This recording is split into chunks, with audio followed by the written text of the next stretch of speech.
Bienvenidos a Pensarium. La guerra es de vital importancia para el Estado. Es el dominio de la vida o de la muerte, el camino hacia la supervivencia o la destrucción. Una frase potente para empezar, ¿verdad? Viene de una obra, milenaria, cuya sabiduría curiosamente parece más relevante que nunca. Y no solo en lo militar. Hoy vamos a hacer una exploración, a meternos de lleno en el arte de la guerra. Ese clásico atribuido al general chino Sun Tzu. Es fascinante, ¿no? Cómo un texto de hace, más de 2000 milenios sigue siendo material de estudio. Y no solo para militares, también en escuelas de negocios, en política. Fíjate, hasta se aplica en la vida personal. Tenemos varios fragmentos, algunos análisis, y nuestra misión hoy es, intentar destilar la esencia, entender por qué sigue resonando con tanta fuerza. ¿Listo para esta inmersión? Absolutamente. Y yo creo que su vigencia, radica justamente en que no es solo un manual de tácticas de guerra.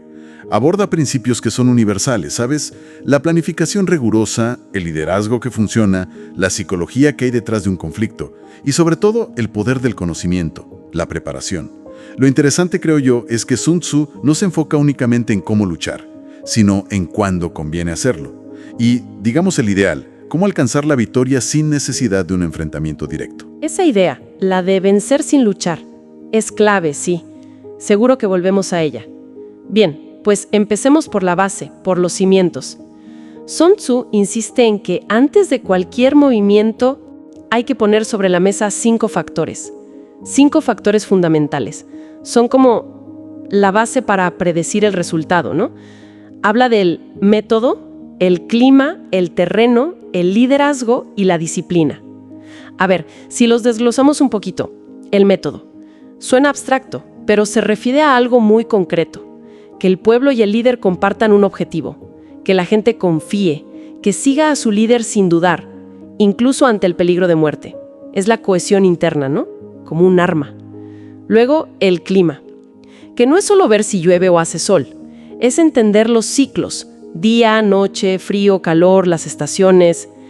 El texto menciona ejemplos, de ejércitos enteros que han perecido por ignorar el clima. Sí, totalmente. Distancias, la facilidad para moverse, si el terreno favorece más a la caballería o a la infantería. Ignorarlo es, casi un suicidio estratégico. Y luego, el liderazgo. Sun Tzu le da muchísima importancia.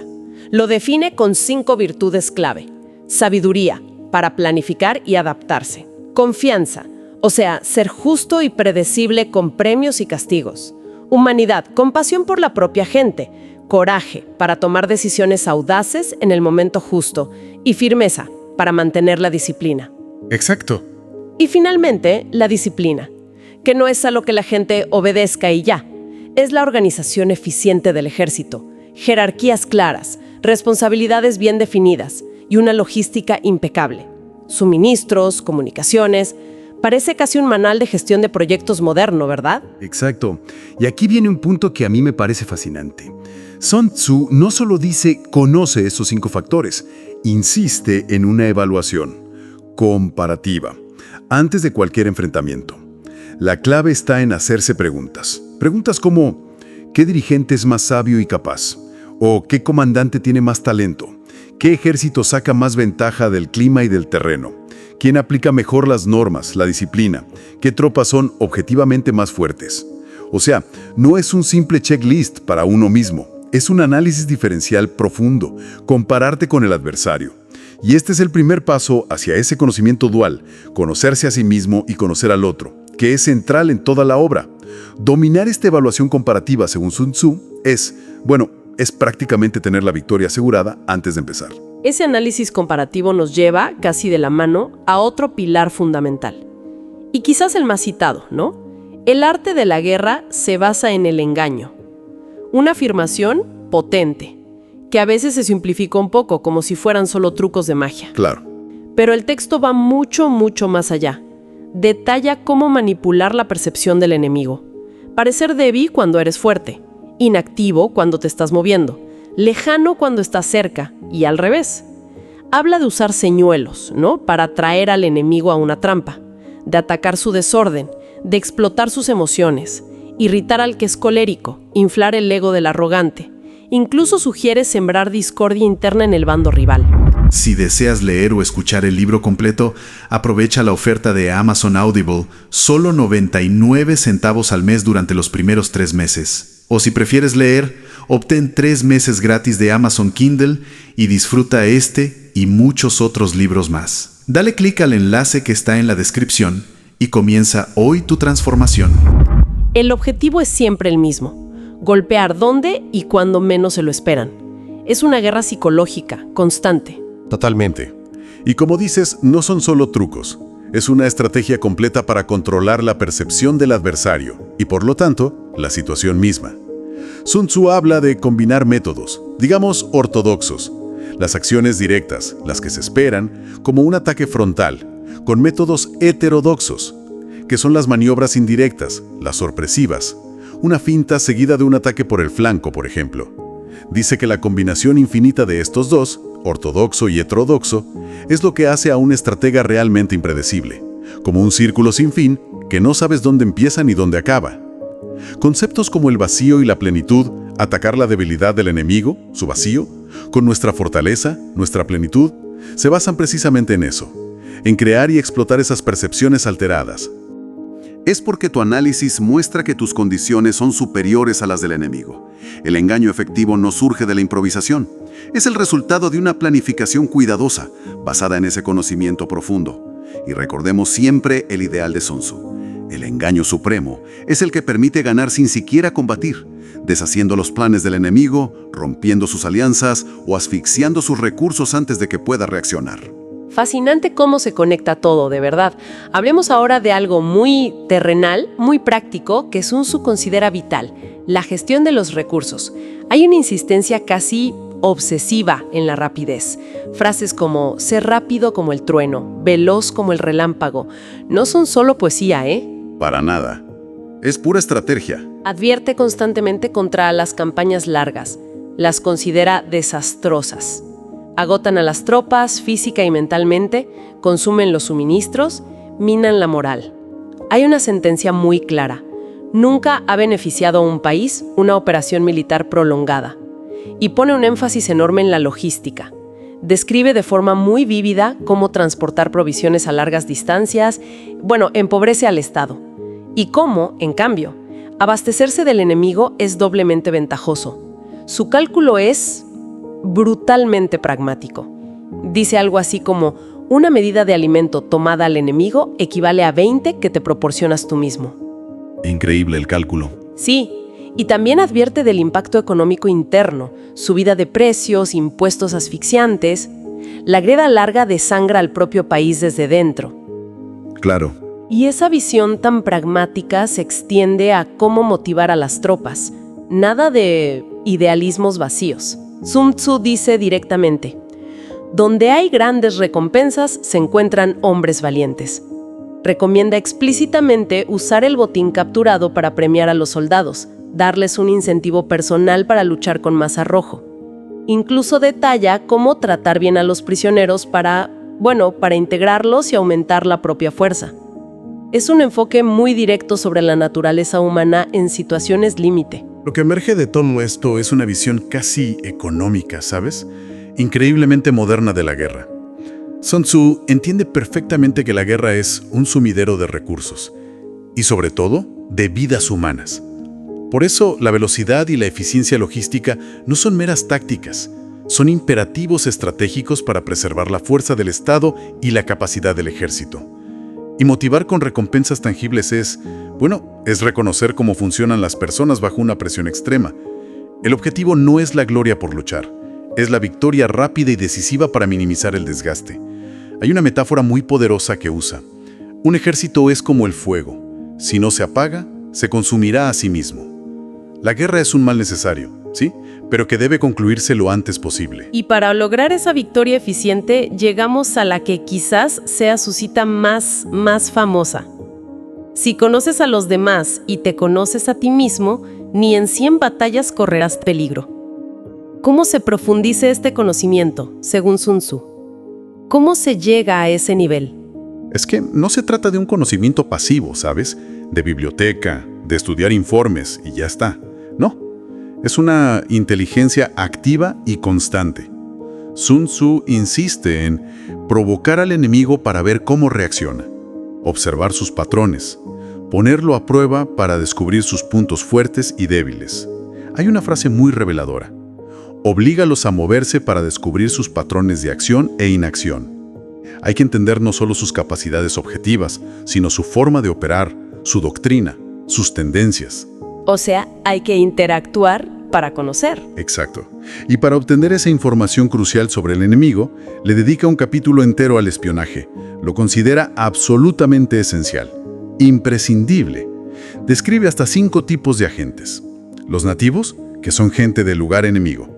Los internos, funcionarios enemigos sobornados. Los dobles agentes, espías enemigos que ahora trabajan para ti. Los liquidables, que llevan información falsa al enemigo para confundirlos, sacrificables. Y los flotantes, los que van y vienen con información. Y remarca algo clave: el conocimiento previo fiable solo viene de personas reales, de inteligencia humana, no de adivinaciones ni de cálculos abstractos en un despacho. Y advierte que tratar, recompensar y manejar a estos espías es un arte sumamente delicado, crucial, reservado al líder más sabio. O sea que ese conocimiento no es una foto fija para nada, es más bien como una película que hay que estar viendo constantemente. Y eso conecta con otra idea poderosa que mencionas, la adaptabilidad. Sun Tzu dice algo como: el ejército no tiene una formación fija, como el agua no tiene una forma constante. Exactamente. Esa es la clave. La capacidad de moldear la estrategia, las tácticas, en función del enemigo y de las circunstancias cambiantes del terreno, del clima, de la situación. Eso es lo que él llama genio. No se trata de aplicar recetas fijas o de repetir éxitos pasados. Se trata de responder de forma única, creativa, a la realidad del momento presente. Esa flexibilidad, que se alimenta de ese conocimiento constante que mencionábamos, es la verdadera marca del estratega superior, del que realmente domina el arte. Servidor del pueblo, el pilar de la seguridad nacional. Y aquí viene algo que siempre me ha llamado la atención. Dice que el general debe saber cuándo avanzar y cuándo retirarse, incluso si eso implica desobedecer una orden directa del soberano. Si la orden viene del palacio, pero pone en peligro al ejército en el campo, el general tiene la autoridad moral y estratégica para ignorarla. Es una afirmación muy audaz sobre la autonomía necesaria en el terreno. Es muy potente, sí. También, y esto es muy interesante, advierte sobre 5 defectos peligrosos. 5 rasgos que pueden arruinar a un general. La temeridad, o sea, una disposición a morir sin sentido. La cobardía, un apego excesivo a la vida que te lleva a ser capturado. La irascibilidad, ser fácil de provocar. Un sentido del honor demasiado rígido. Ser muy sensible a las calumnias o las críticas.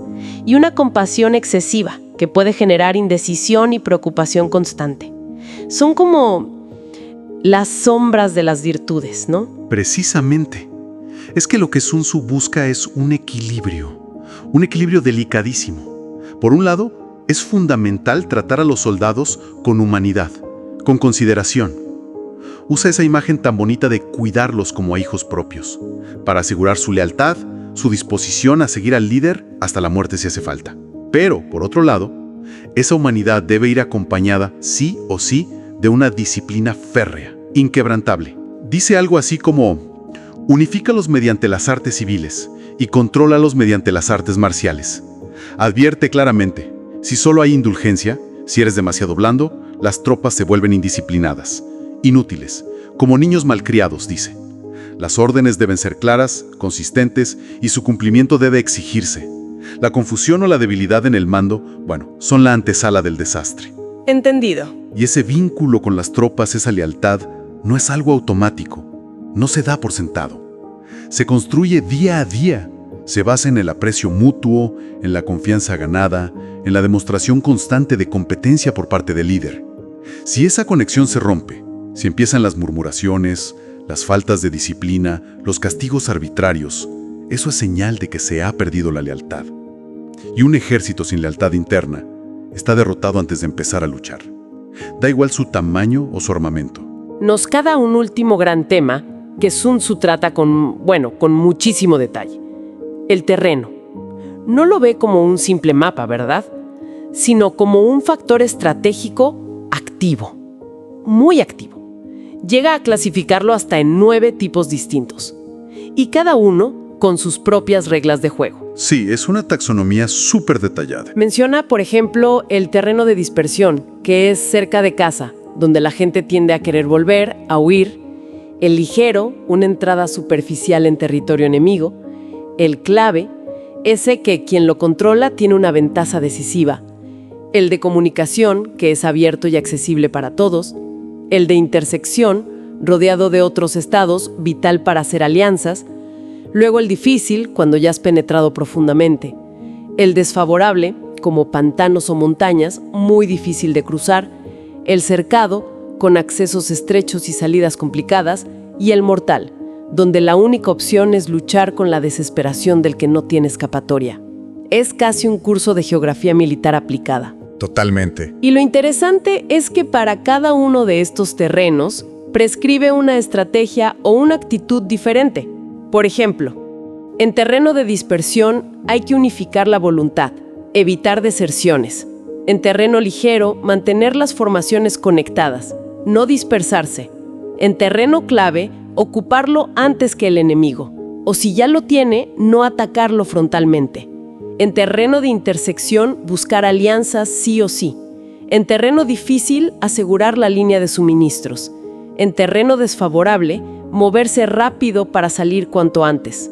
En terreno cercado, planificar bien las rutas de escape, tener un plan B. Y en terreno mortal, luchar sin dudarlo.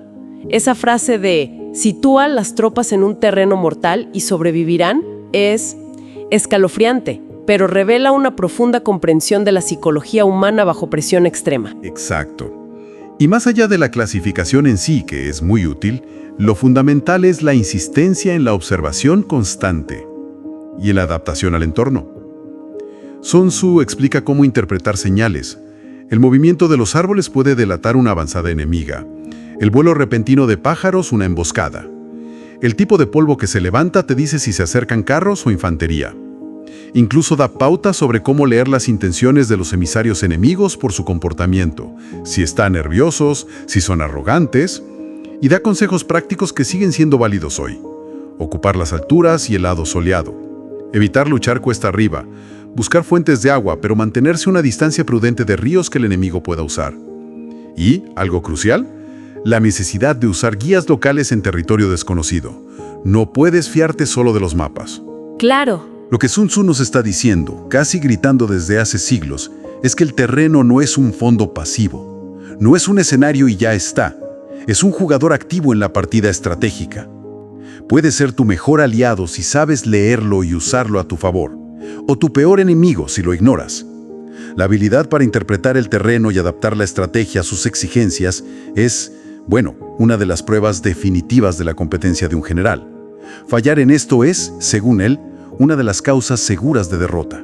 Bueno, hemos navegado por las ideas centrales de El arte de la guerra, desde esa evaluación rigurosa de factores al principio, pasando por el uso calculado muy psicológico del engaño, la gestión eficiente de recursos, priorizando siempre la rapidez, la importancia crítica del conocimiento propio y ajeno a través de la inteligencia activa, del espionaje, un liderazgo que busca el equilibrio entre humanidad y firmeza, y esa adaptación constante al terreno y al adversario.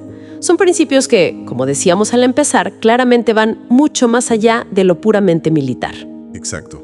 Y quizás, para cerrar, valga la pena reflexionar sobre una aparente paradoja, ¿no? Siendo un tratado sobre cómo ganar guerras, Sun Tzu parece valorar enormemente la victoria que causa la menor destrucción posible. Habla de tomar al enemigo intacto, de capturar en lugar de aniquilar, de vencer sin derramar sangre, si es posible. Incluso hay detalles sobre preservar el entorno, no talar bosques, no contaminar pozos, cosas así. Esto nos deja con una pregunta, potente, creo yo. ¿Es el arte de la guerra, en su esencia más profunda, un manual sobre cómo evitar el conflicto destructivo? ¿Cómo evitarlo mediante la superioridad intelectual y estratégica, más que simplemente una guía para ganarlo a cualquier costo? ¿Podría ser esa su lección más relevante? más duradera para nuestro tiempo? Una pregunta que, sin duda, invita a seguir pensando, a seguir explorando. Con esa reflexión, entonces, concluimos nuestra inmersión de hoy en este clásico inagotable. En un mundo donde todos intentan influir en todos, la verdadera sabiduría está en reconocer cuándo te están persuadiendo y cuándo eres tú quien tiene el control. Si este análisis te ayudó a ver más allá de las apariencias, suscríbete a Pensarium, donde cada idea te enseña a pensar diferente, más profundo y más libre. Activa la campanita y comparte este video con alguien que quiera entender cómo funciona realmente la mente humana. Porque el conocimiento no solo te protege, también te libera.